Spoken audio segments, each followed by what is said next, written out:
안녕하십니까. 오늘은 전 미해군 군사기밀 담당이었던 멀리시인 맥도우의 증언 내용을 소개하겠습니다. 그는 대서양 인근 군 지휘시설에서 영내에 출현한 원통형 UFO 한 대를 전투기들이 출격하여 맹렬히 추격했던 사건에 대해서 증언했습니다. 그럼 그의 증언 영상을 시청하시겠습니다.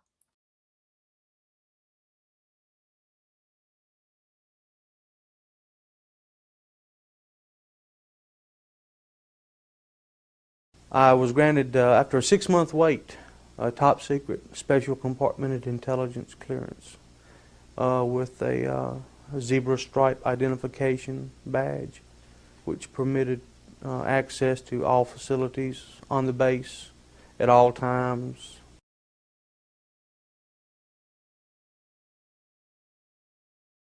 It's the highest level of alert that the Navy has or had at that time for dealing with generally dealing with global nuclear threats.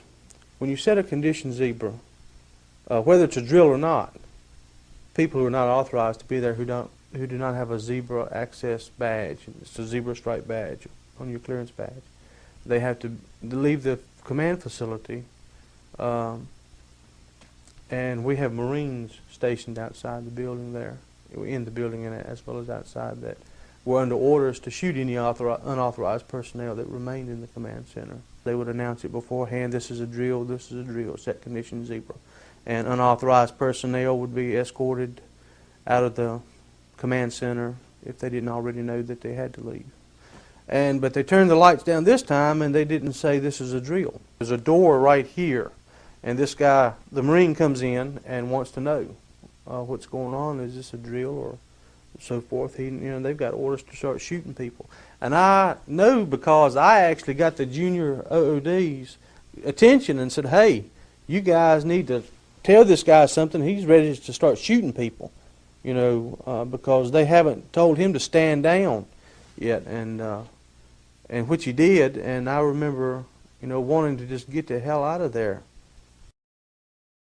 We had contact with an unidentified flying object that had entered our airspace. And at that point, when Admiral Train found out that it wasn't the Soviets, and that he wanted to know were the Soviets responding to this threat also, that was the moment that he gave authorization to put 2 planes up to go see what this thing was.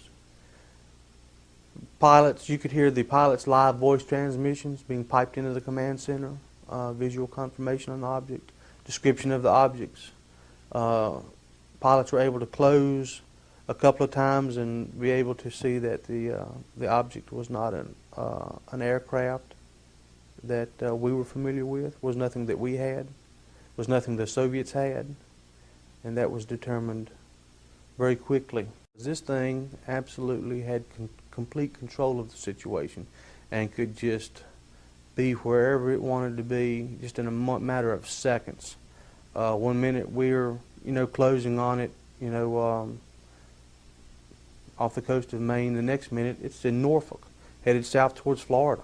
As Admiral Train was doing, he was scrambling, authorizing planes up just left and right, up and down the whole eastern seaboard.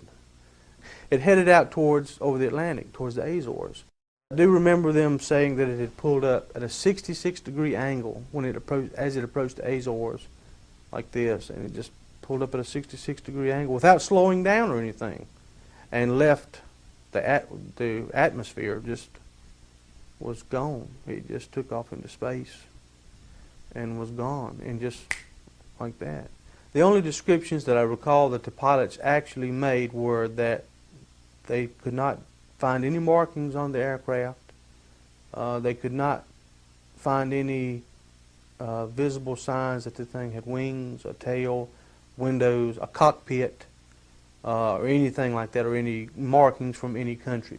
They did get close enough to get some photographs taken that were later brought over to the command center.